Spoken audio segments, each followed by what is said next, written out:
Imagine you're a pro golfer and you're stepping up for the biggest round of your season. And all of a sudden you start trembling, you start shaking, you start feeling really, really off. And you think, well, maybe it's my nerves, maybe I'm dehydrated, maybe it's the worst case scenario, maybe I'm gonna pass out, but it's not. It's a creatine overdose. Now we need to unpack this a little bit more. What is a real creatine overdose and what would it look like? Did it actually happen? What happened with Ben Griffin is he took a solid rock, a dried rock of creatine. It ended up being about 15 grams of creatine, which is a decent amount and more than he's used to taking. So after he took that rock of creatine, he just kind of took it without water and just took it down. He started missing putts. He was trembling. He was not playing the way he normally plays. And then his caddy started having him drink some water, consuming a little bit of calories, and things started to feel better. So much better that he ended up performing really well. What was going on? Was it nerves? Was it dehydration? Was it blood sugar related?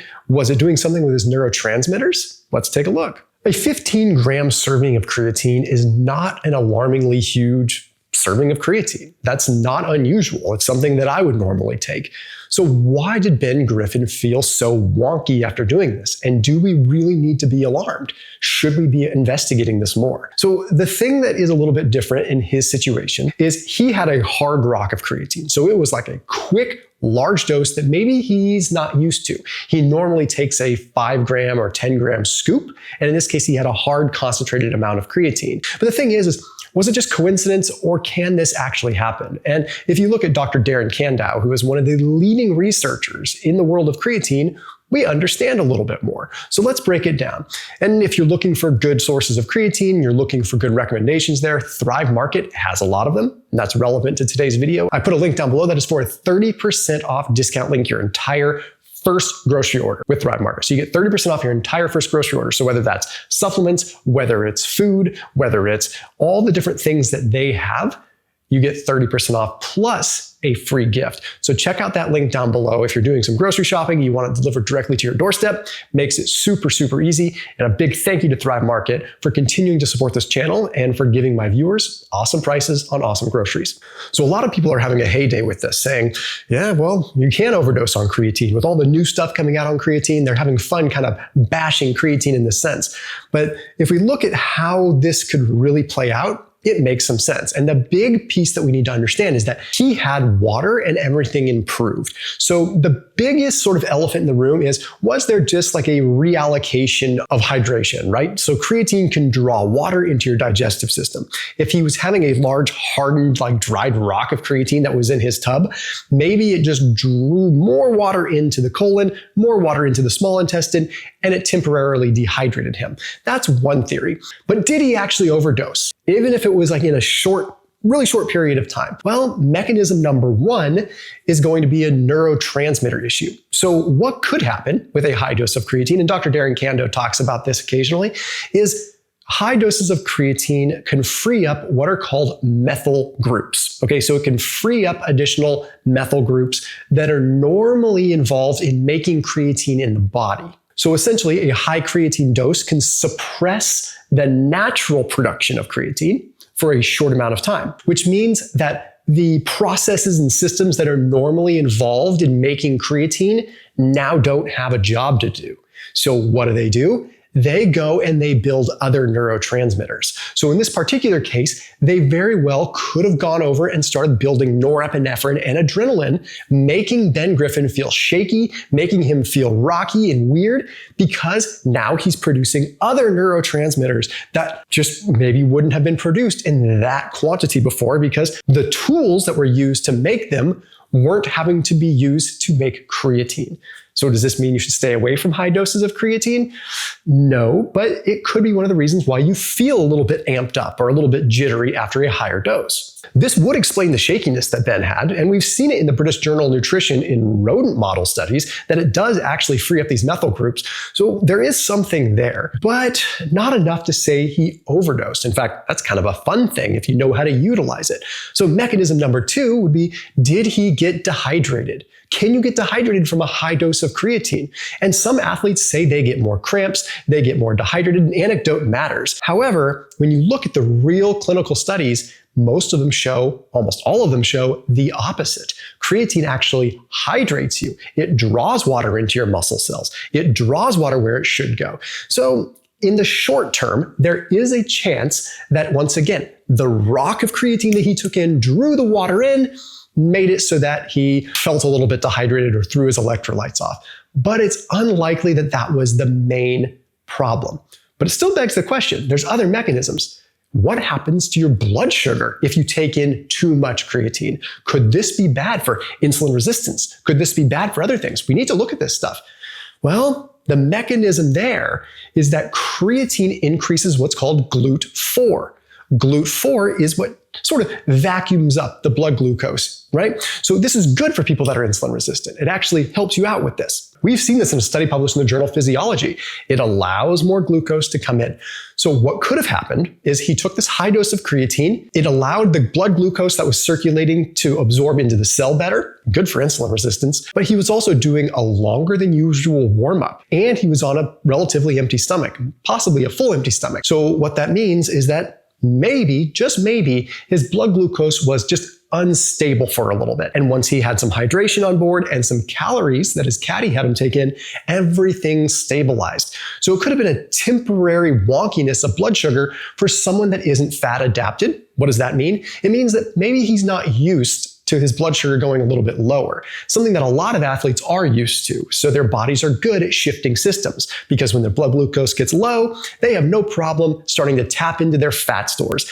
But golfers they're athletes, but they're not pushing the limits in that anaerobic or even aerobic system. So maybe their bodies aren't as efficient at switching back and forth. So when his blood glucose dropped, he felt off and shaky, and all his symptoms point to this, the shakiness, the wonkiness, and then once hydration and calories were there, he felt normal again. I think we can use this to our advantage. How can we do that? How can we use creatine to our advantage? Well, perhaps in the short term, creatine might actually lower your blood glucose. So maybe you have it after a meal. And it can actually help lower your glucose by allowing more GLUT4 to suck up the glucose. I see this as a good thing in potentially preventing insulin resistance. But creatine doesn't come without its own real issues. Okay, there are real side effects with creatine, and we need to understand them. One of the things that we do need to point out is the reality of GI distress, which can lead to potential dehydration.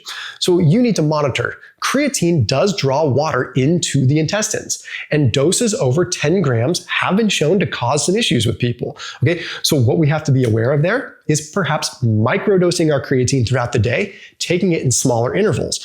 There are benefits to taking large doses, but we do need to look at taking these short-term intervals now and then. I think it could help us out a lot. There's also going to be another real issue, and that's the water retention and reallocation of water. Now, this could be temporary. It does seem to go away over time, but it's a problem for many people. Okay, you've got this extra water. This is possibly unsightly, uncomfortable, and it could cause some dehydration if things are shifting around and you're not used to it. That's just the reality. But if we talk about the kidneys, can you damage your kidneys? Are you hurting yourself by doing this? All the data points to no. It seems as though your kidneys might actually benefit from an anti-inflammatory effect of creatine. What about hair loss? Brand new 2025 study published in ISSN. Nope, no issue. It does not affect dihydrotestosterone, DHT, and does not affect hair loss, contrary to that one study that people like to really point out that doesn't make a lot of sense in the first place. No, creatine does not affect hair loss. The real question here is, can you take a big dose? What happens if you take a single dose of creatine that is large, 10, 15 grams? Well, let's unpack it. 2024 study, double-blind, placebo, randomized controlled, published in scientific reports. Flat out, you can take a high dose of creatine. In this case, they were looking at 20 to 25 grams plus in a single serving. And they found that this had no side effects and actually combated the cognitive decline associated with sleep deprivation. So it actually improved sleep deprivation symptoms because it allowed for that neurotransmitter function and allowed for those brain energetics.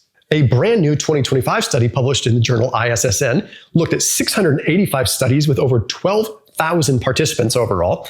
And they found that on average, these people taking 12 to 15 grams of creatine daily, sometimes in one serving, had no mentionable side effects. Like, it was safe. This looked at the safety profile. It is safe to take a high dose, moderate dose of creatine. In fact, we have seen, Dr. Darren Kandow talks about this, upwards of 20, 30, 40 grams of creatine in one serving. Bottom line is, if your gut can handle it, it can truly help you. So when is the best time to take creatine in this case? How should you use it? The best times, in my opinion, number one, when you are sleep deprived. Okay, when you are sleep deprived, I think is the best time to take creatine because it works and it works fast.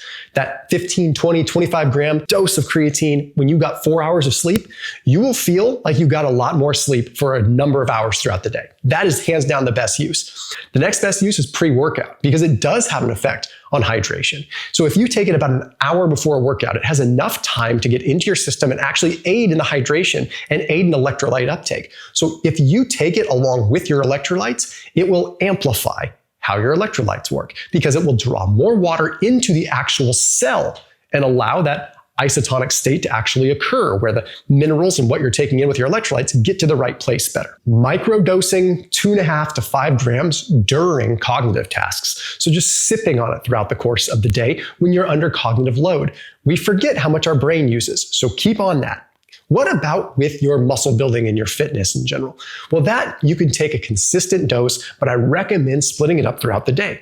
The big high doses are great for acute tasks and functions. But if you just want the consistency, taking it throughout the day and keeping those levels stable and the absorption stable seems to be the best course of action. And if you're looking for a mega blast of cognitive function and just overall energy, combine 10 grams of creatine with maybe 4 milligrams of good quality methylene blue that doesn't have a bunch of heavy metals, a good quality one, and try it with exogenous ketones. Usually like either an ester or a ketone salt, some of the ones like Dr. Dom D'Agostino talks about. That's total biohacking mode, but it's worth it. As always, see you tomorrow.